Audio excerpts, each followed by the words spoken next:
Thanks everyone for coming. I really appreciate the chance to talk over some of this material with you.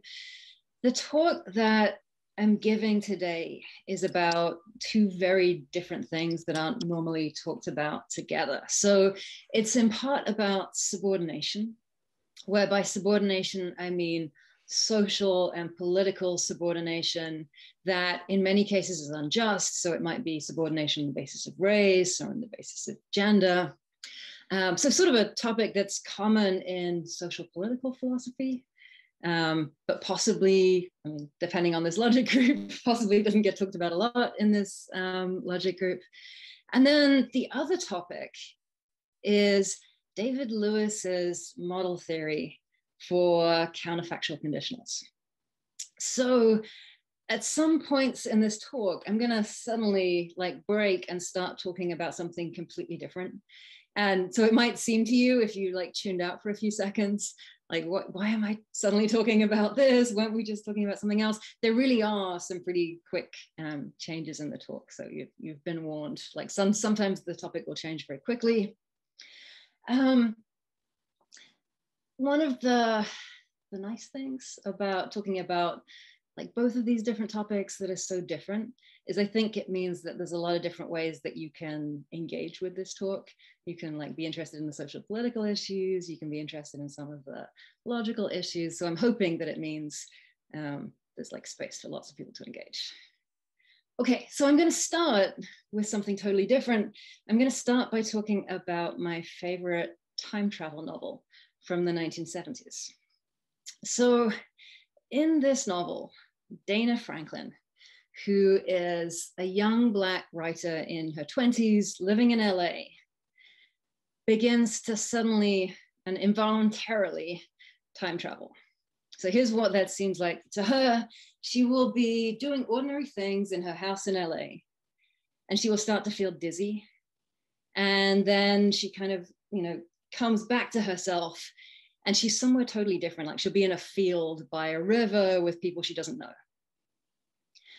Her husband, who is a white man called Kevin, what it seems like to him is Dana will start to become transparent, and then she will kind of disappear out of reality, just not be there anymore. Right? She doesn't do this on purpose. One time, Kevin is able to time travel with Dana by grabbing her as she starts to go transparent, and then they both time travel together. And they always go to the same place. So they end up in 1810s Maryland, which is a slave state in the time of slavery. And Dana finds herself on a plantation. So as a Black woman, this is a source of great stress and much plot tension.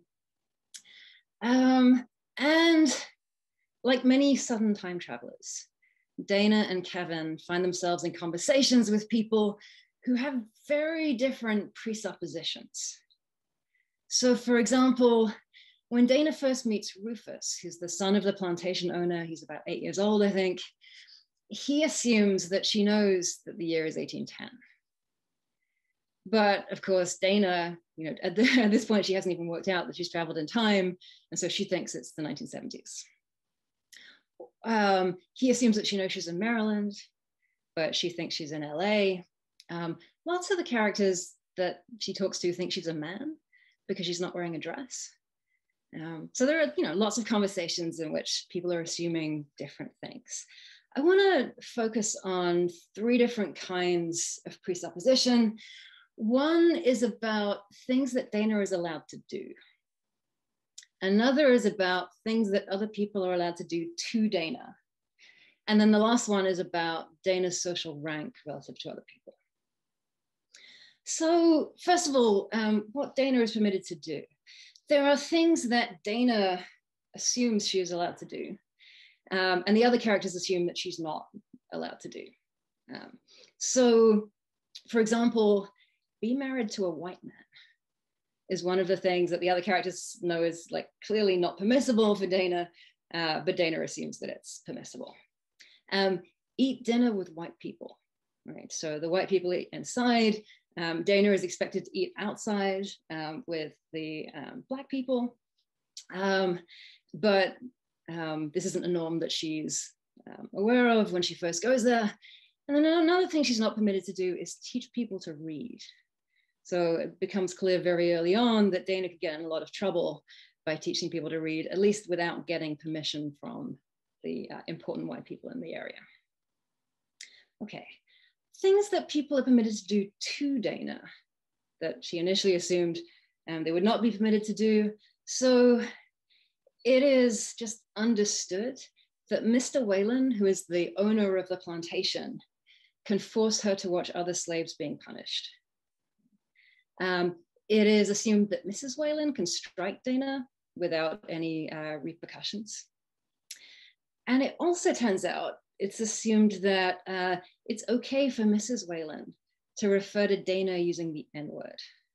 Okay, so I'm not going to be using the N-word in this talk. I'm also not going to be using it I'm going to be using like quotation mark names for it. I'll just refer to it as the N-word, but characters in the novel do use the N-word, and it turns out that both Rufus and Mrs. Whalen think this is a perfectly normal way to refer to Dana.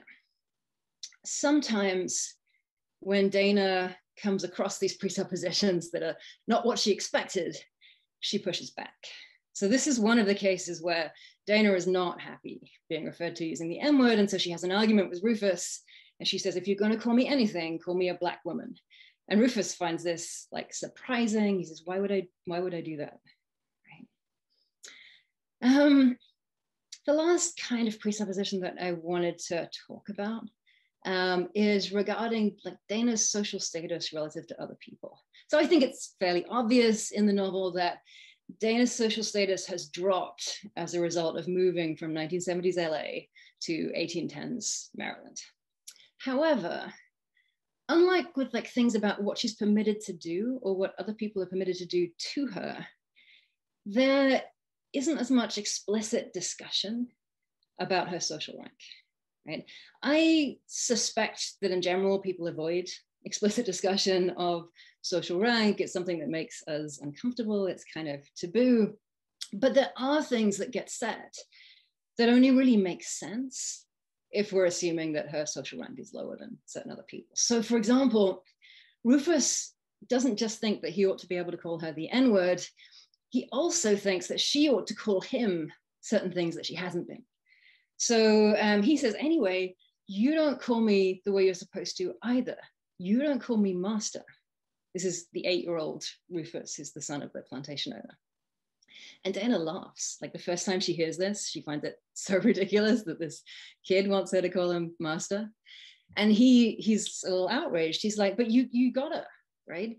It's, it's only fair, especially since you want me to call you Black.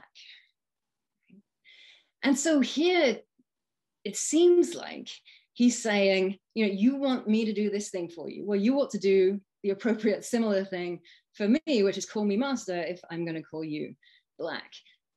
But that's a little bit like somebody saying, well, I'll agree to use your name if you call me sensei. Or I'll agree like not to use this slur for you if you like call me governor, right? The governor or sensei or master is like clearly higher status. So if this is an equivalent ask because you're just being asked to call somebody the appropriate thing, then it presupposes that he's ranked higher than Dana is. Okay, so the reason I wanted to stress these 3 different kinds of different belief and different presuppositions that people in the novel are making is that they correspond to the 3 different clauses in the definition of subordination that I'm going to be using in this talk. And I'm going to share the handout now. So let's see.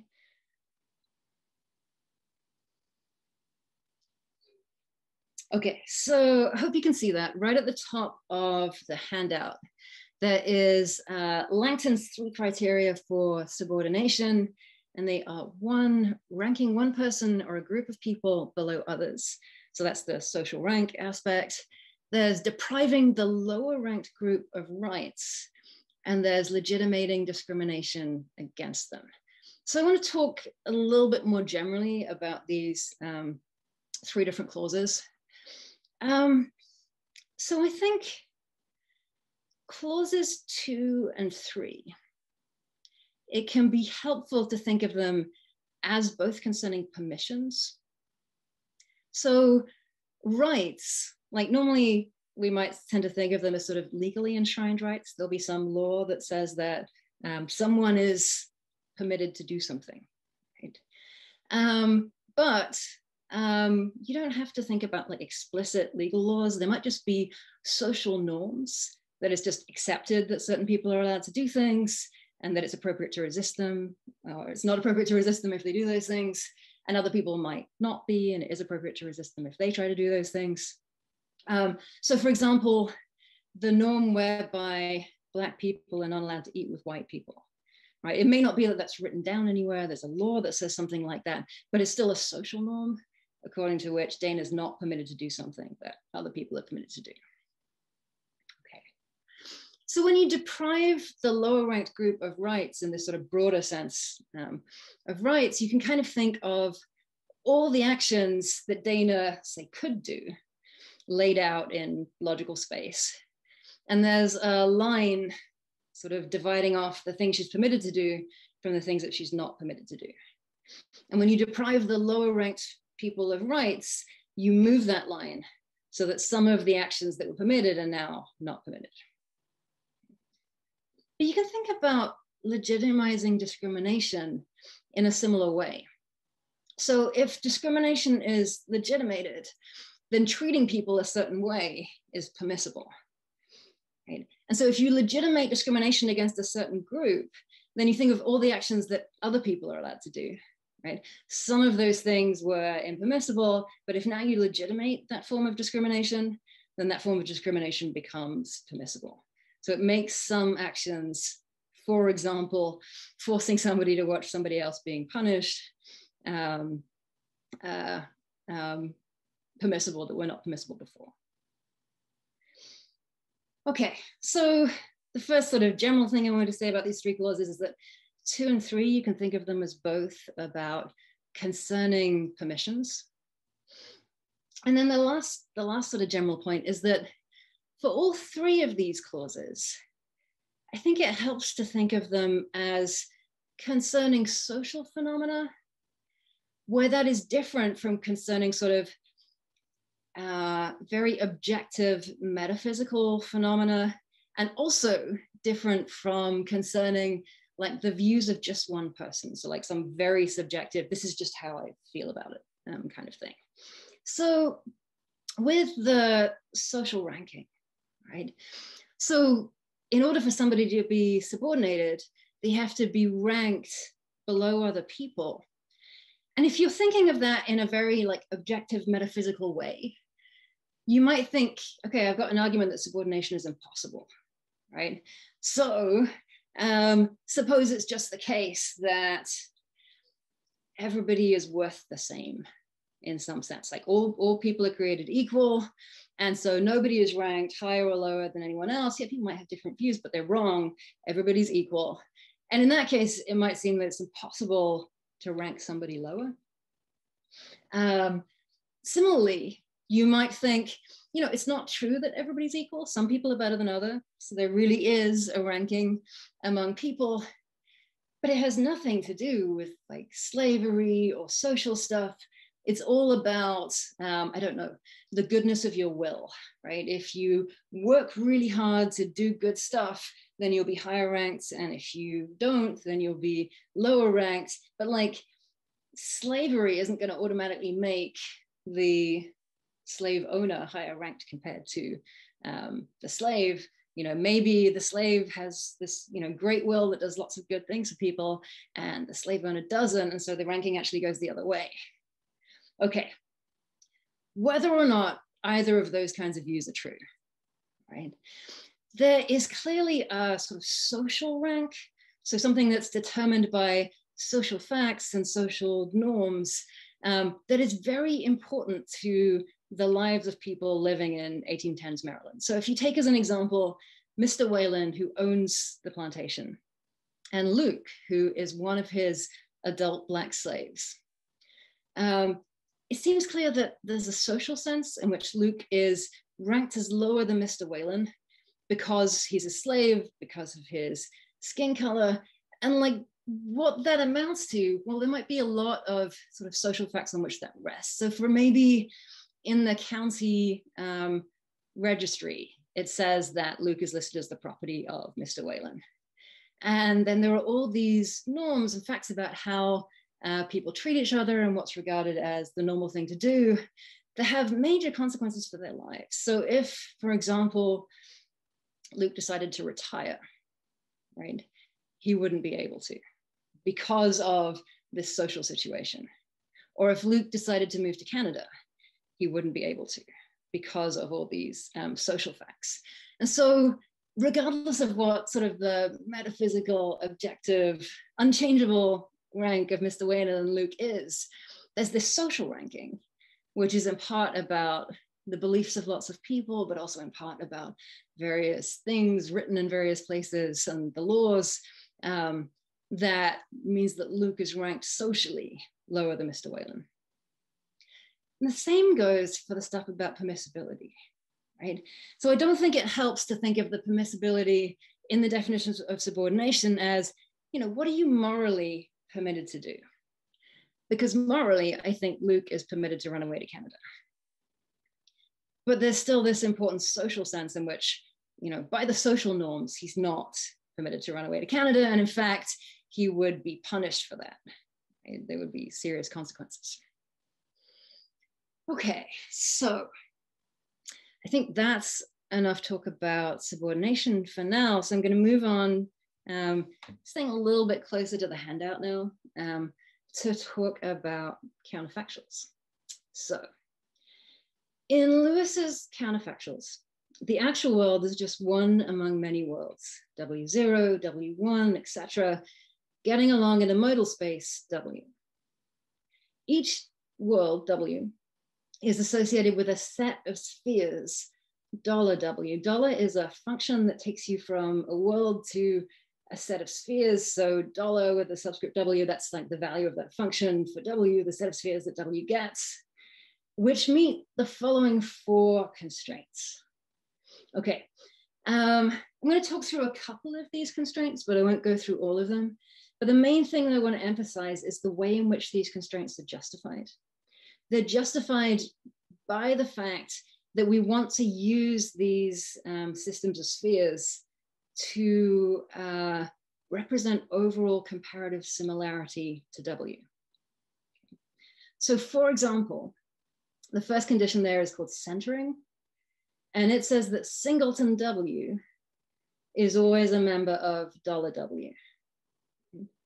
And the justification goes like this. Look, there is one world that is more similar to W than any other, and it's W itself.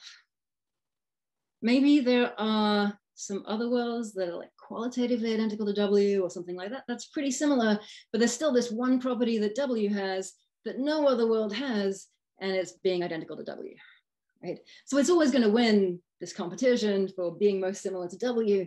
And so singleton W is always going to be one of these spheres. Nesting is justified in a similar way along the same lines.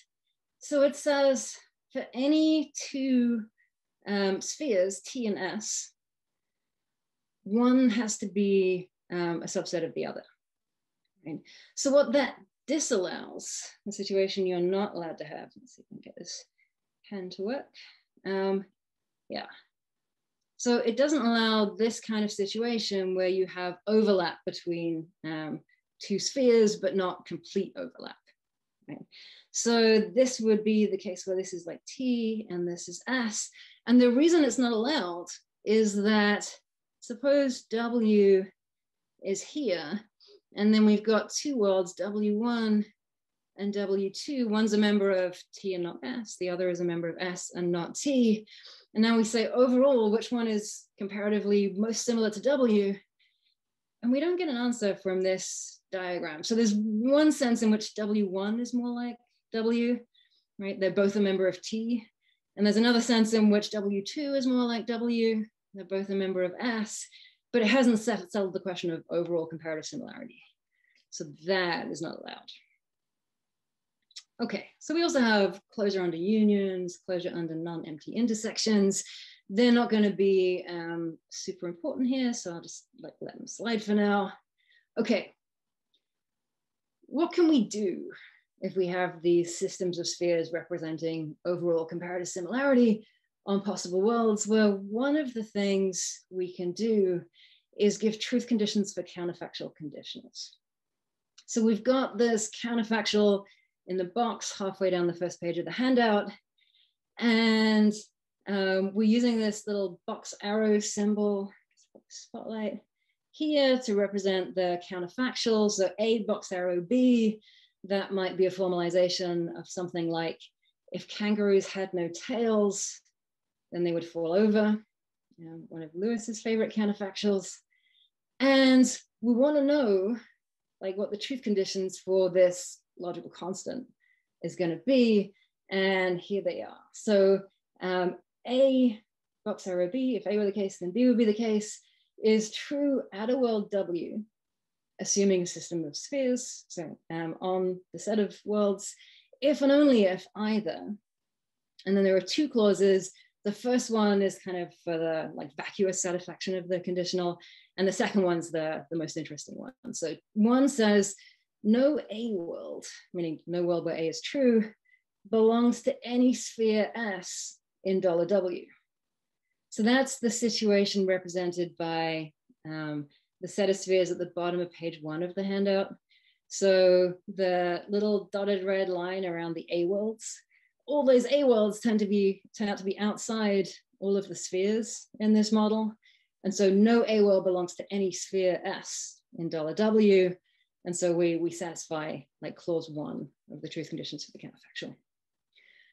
Okay, but more interestingly, what happens with clause 2? It says some sphere S in $W contains at least one A world, and the material conditional, if A then B, holds up every world in S. So another way to say this is like within S, all the A worlds are B worlds. So here's an illustration of that. I should just cancel.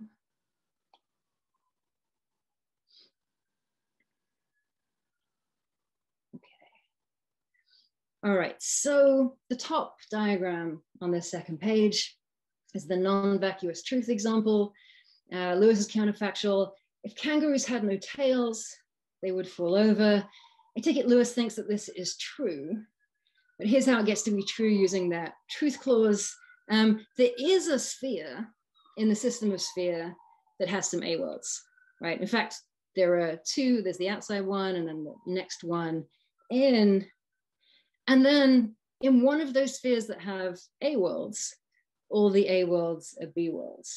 So if I look at this sphere here, here's all the A worlds that I'm kind of coloring in blue there. Since all those worlds are also covered by the B section, which is covered with that blue dotted line, all the A worlds are B worlds, and that's enough to make the counterfactual true. If you want to think of the truth conditions for the counterfactuals as having a sort of heuristic, this says something like, in the smallest sphere that has any A worlds, all the A worlds are B worlds, you won't go wrong over any of the issues in this talk. So if you want to think of, what's this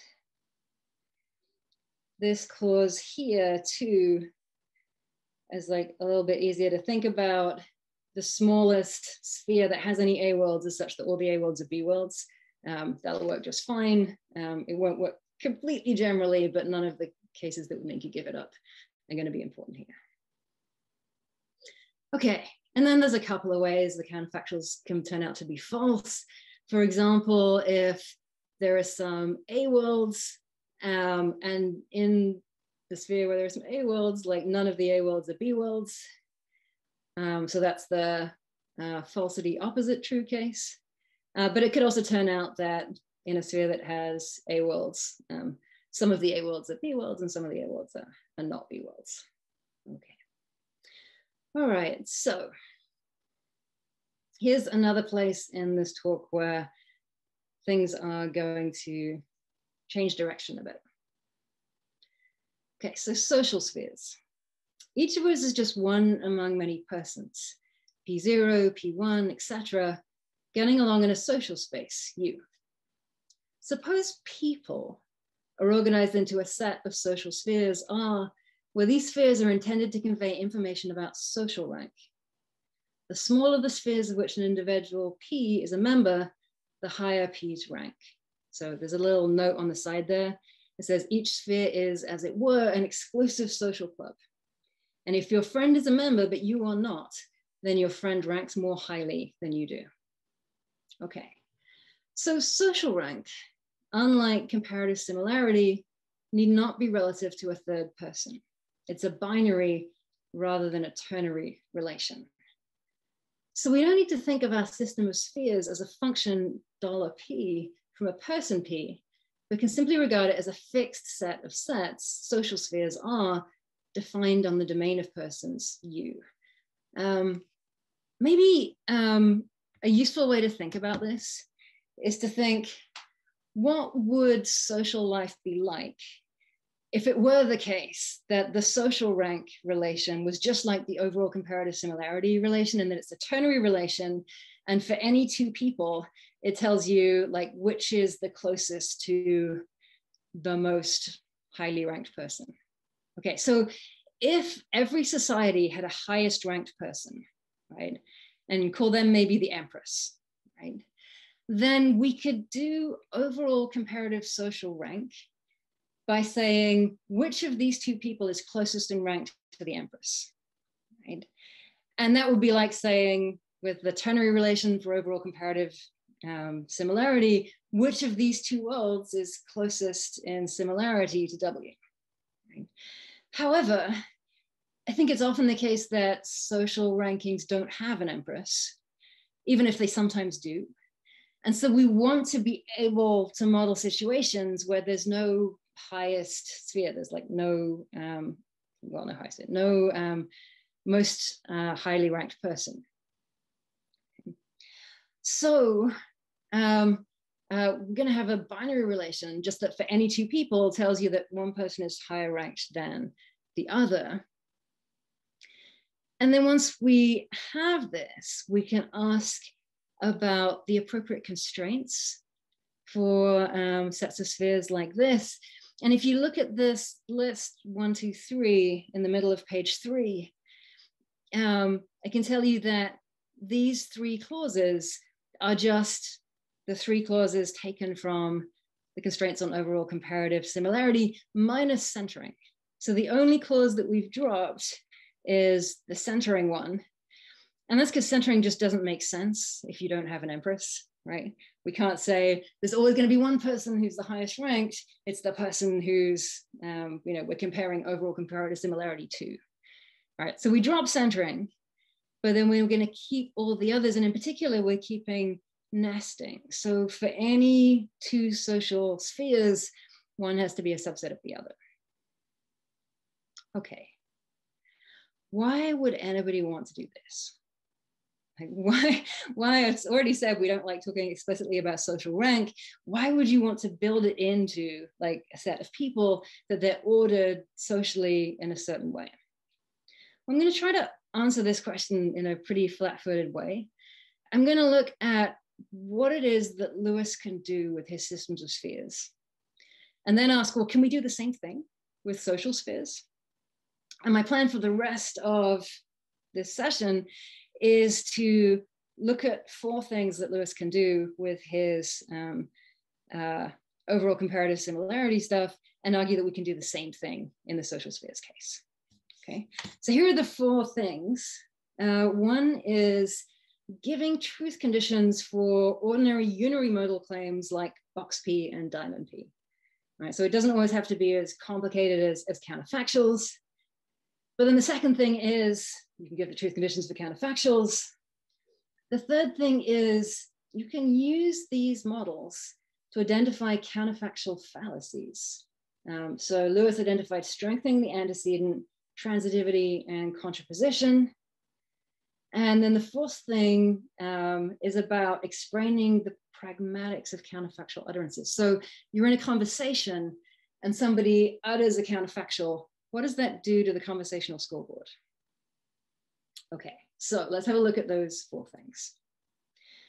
So first one, modal operators and hierarchical quantifiers. I'm just going to drop this quote from Douglas Adams in here and not explain it, but I think by the time we get to the end, it'll be clear what the reference is.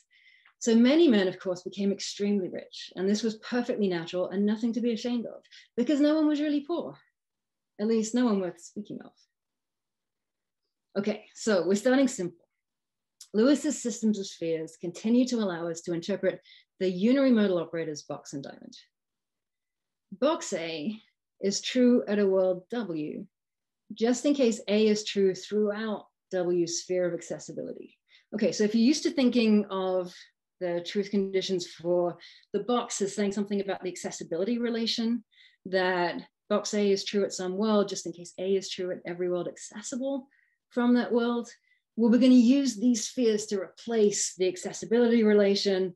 A has to be true throughout the sphere of accessibility.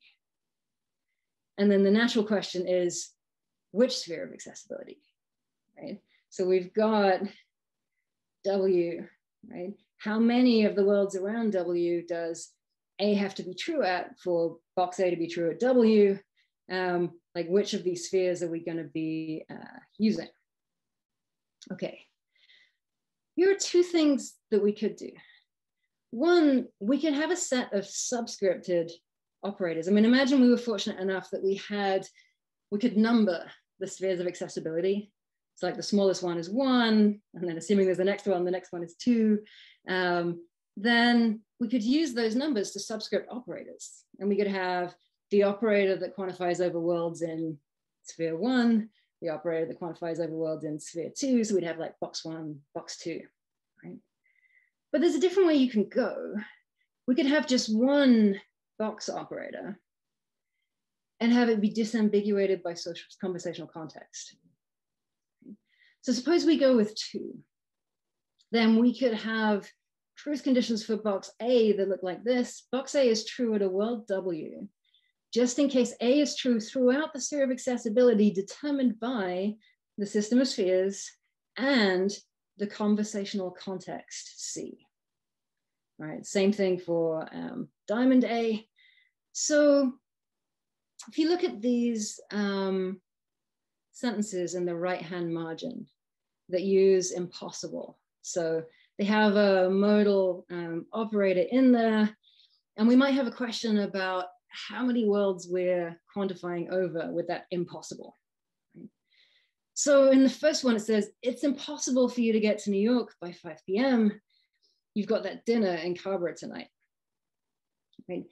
That seems to presuppose that we're talking about possible worlds in which I keep my dinner obligations, or maybe possible worlds in which I keep my promises, right? So, you know, given that I'm going to be at the dinner in Carver tonight, it's impossible for me to get to New York by 5 p.m. But on the other hand, if someone says it's impossible for you to get to New York by 5 p.m., they just closed the airport. Well, now maybe we're talking about possible worlds in which I take regular public forms of transport.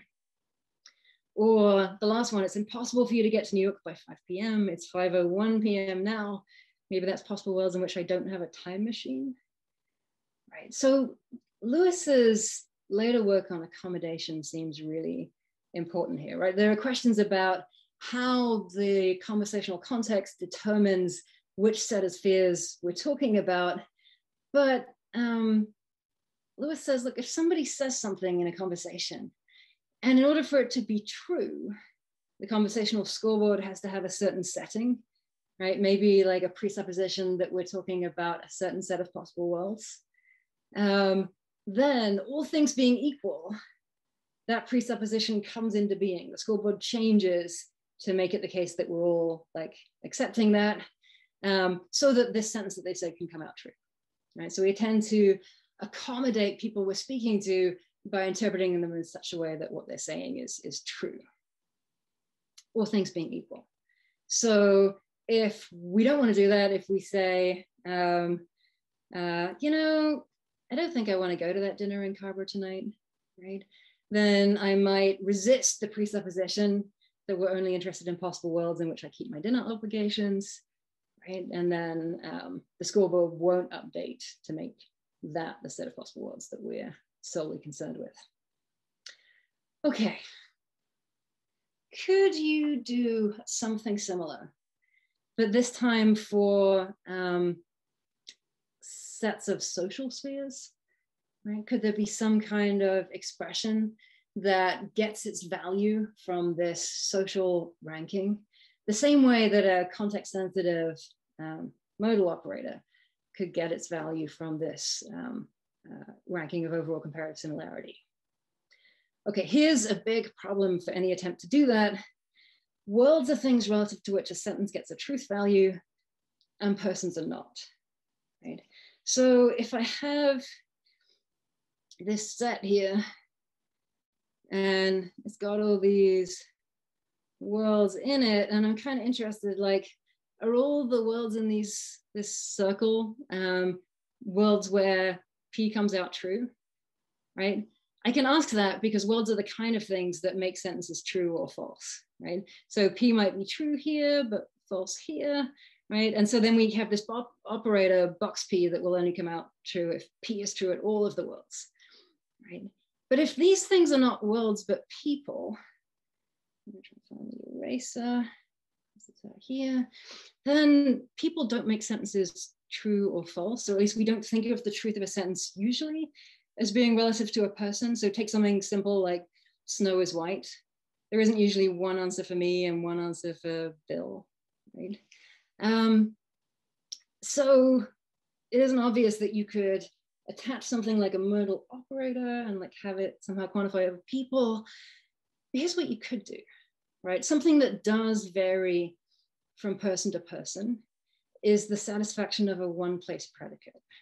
So if instead of a sentence like snow is white, it was a sentence like is tall, sorry, a predicate like is tall, well, it might be that this person is, oops, that's still the eraser. This person is tall and this person is not tall. This person is tall.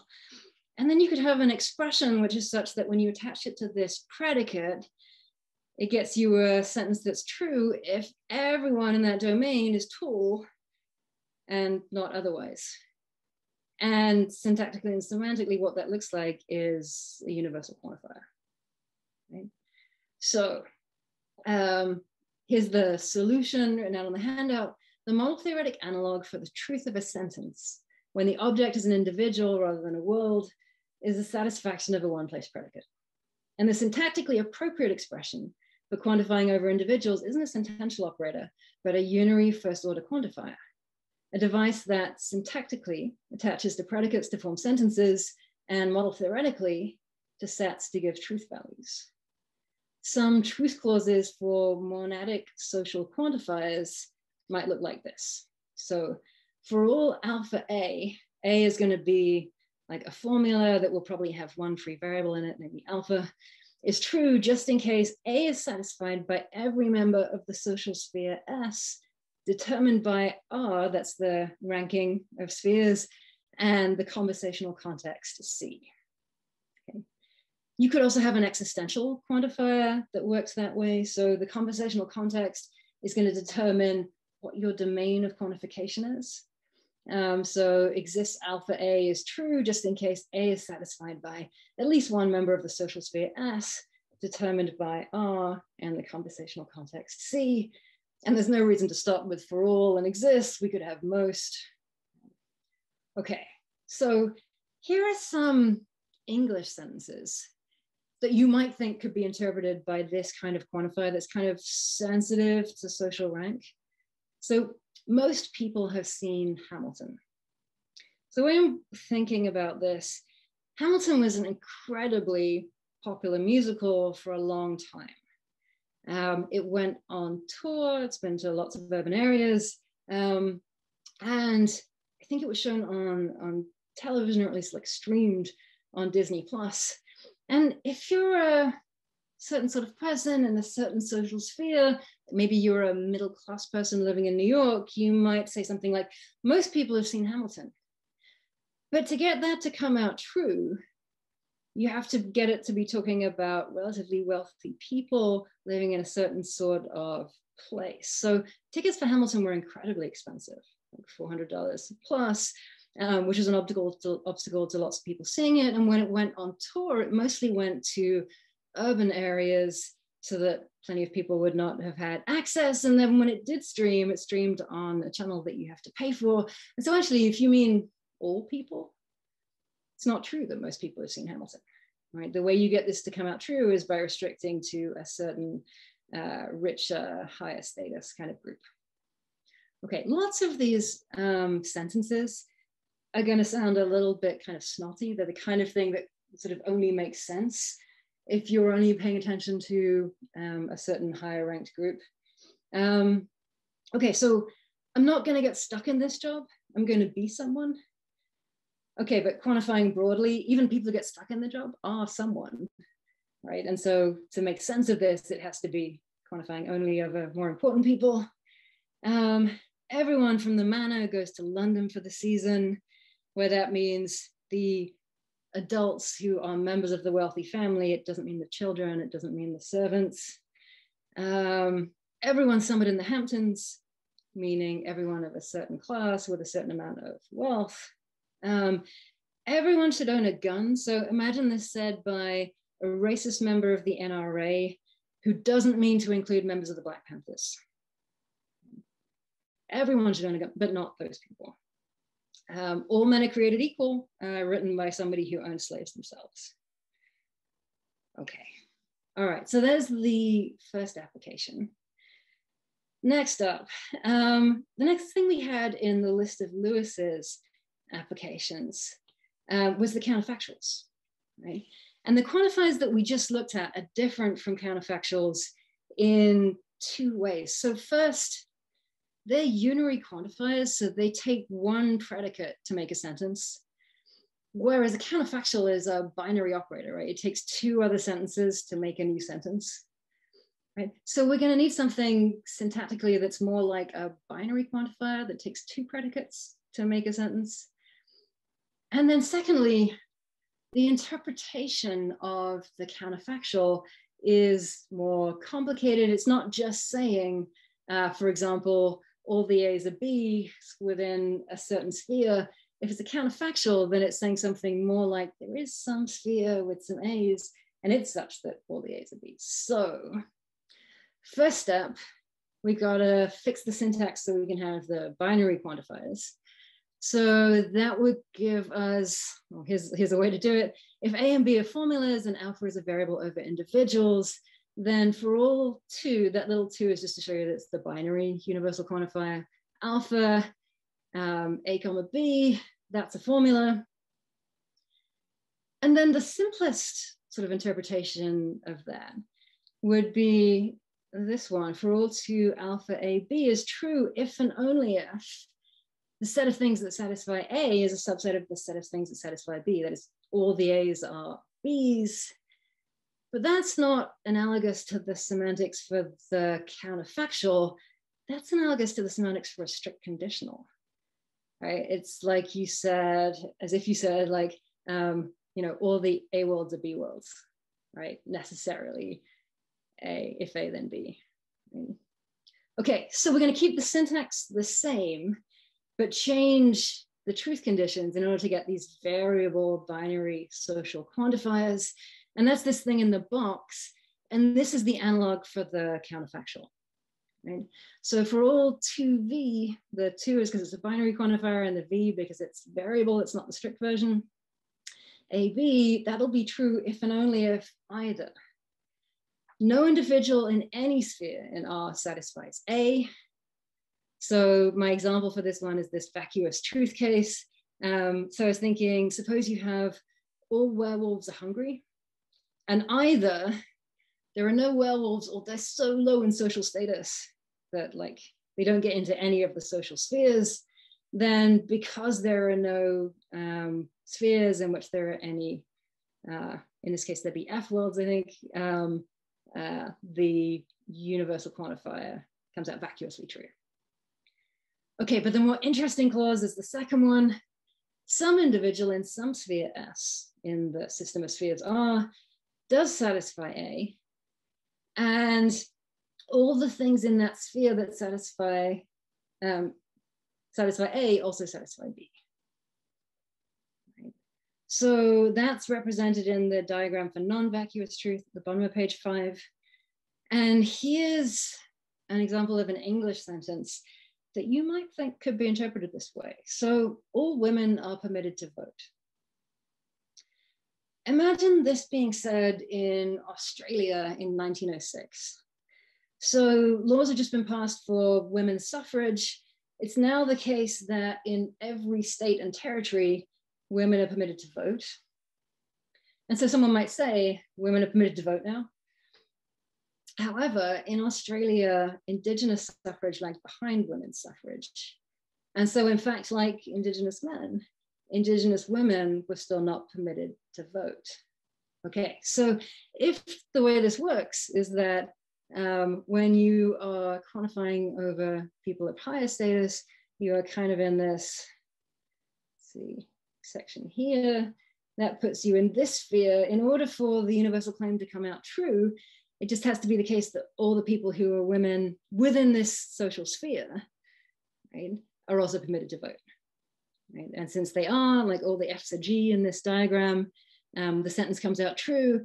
And that happens even though there are people in this area of the diagram where I've just like scored some blue stuff who are women, but they're not permitted to vote. Okay, so there are also ways those claims could come out false, but I'll sort of pass over that quickly for now so that I can get through the two final applications. So third one, Lewis used his systems of spheres to identify certain fallacies involving counterfactuals. So there are arguments, they have counterfactuals in them. You might have thought that they were going to be truth preserving, but using these system of spheres models, you can show that there are situations in which the premise is true and the conclusion is not. Okay. So one example of an argument form that Lewis thinks you can show to be fallacious is strengthening the antecedent of a counterfactual. The form is this thing on the right. So we've got A box arrow B, and then to strengthen the antecedent, we add a conjunction to the antecedent of that counterfactual. And the claim is you can have sentences of this form on the top that are true without it making sentences of this form on the bottom true. Here's an example. If kangaroos didn't have tails, they would fall over. So we've already seen that Lewis thinks that that one is true. But if kangaroos didn't have tails and they used crutches, they would fall over. Lewis thinks that is false. And kind of what's going on here, if we go back to his diagram.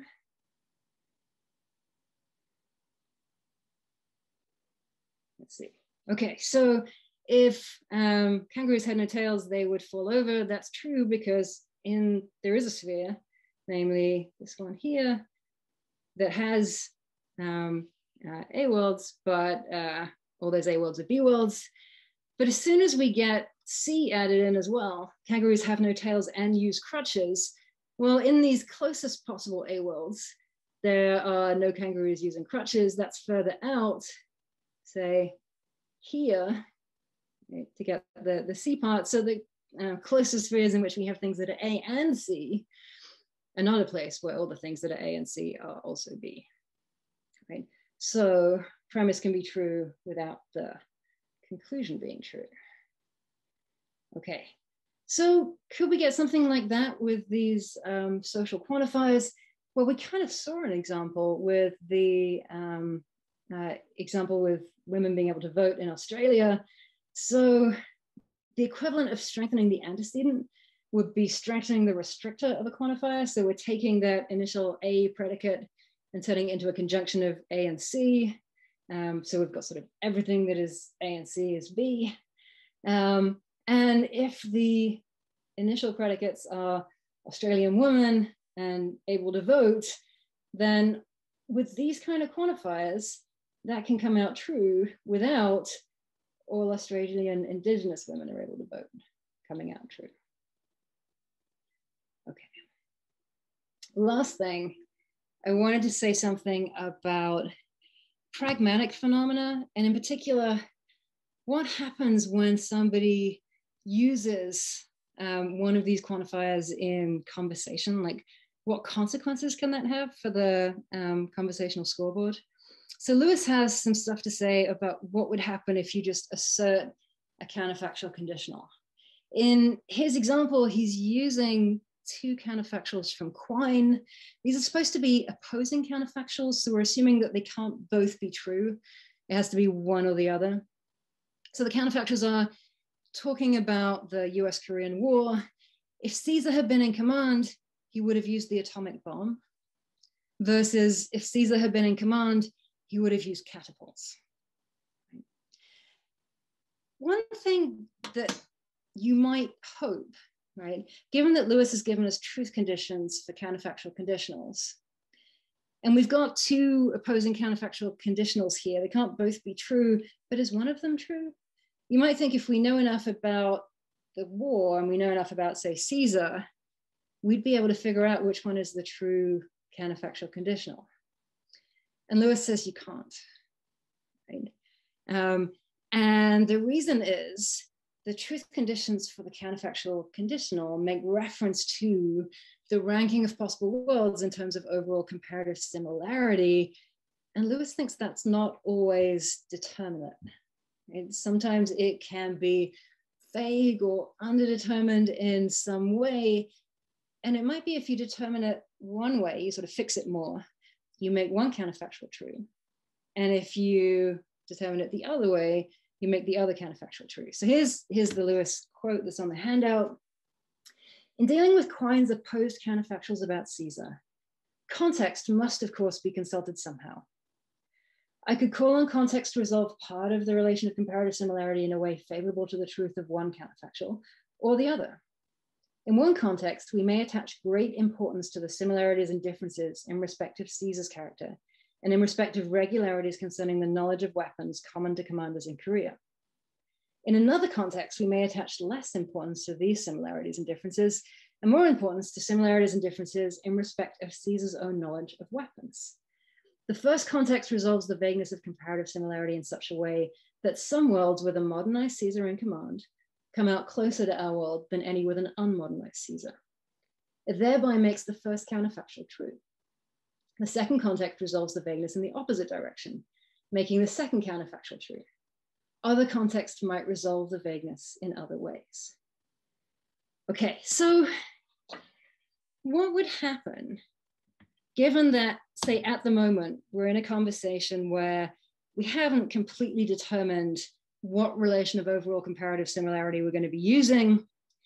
If we determined it one way, the first counterfactual would come out true. If we determined it the other, the second one would come out true. And I just come right out and say, if Caesar had been in command, he would have used the atomic bomb. So then I think Lewis's work on accommodation kicks in, right? In order for what I'm saying to be true, certain things about the conversational context have to have certain values, right? And in particular, there has to be a certain ranking of overall comparative similarity. So you could almost take me just asserting this as like, I'm presupposing that ranking of comparative similarity is in place. And now you have a choice, like, do you accommodate me, right? So you might just sort of accept the counterfactual and you might say something like, yeah, that's right. I don't think that means that we should have used the atomic bomb though. And you go on with the conversation, right? Accepting the counterfactual. But you also have the option not to accommodate, to resist, right? So you could say sarcastically, oh, you think Caesar would have used a weapon he didn't even know about, do you? Right? Not accepting the truth of the counterfactual that I've asserted.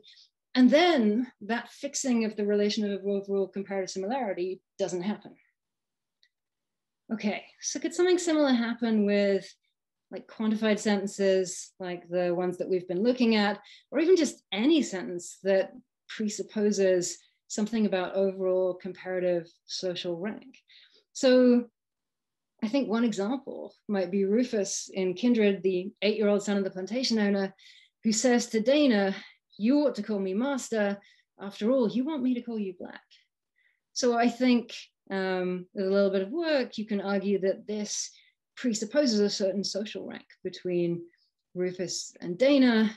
And in that circumstance, when somebody, you know, asserts something that can only be true if a certain presupposition is met, then other people in the conversation have a sort of proposal on hand. Like, do we accept the presupposed ranking or do we resist it? If we do nothing and we just allow this to go on, then we've accommodated the presupposition about overall social rank.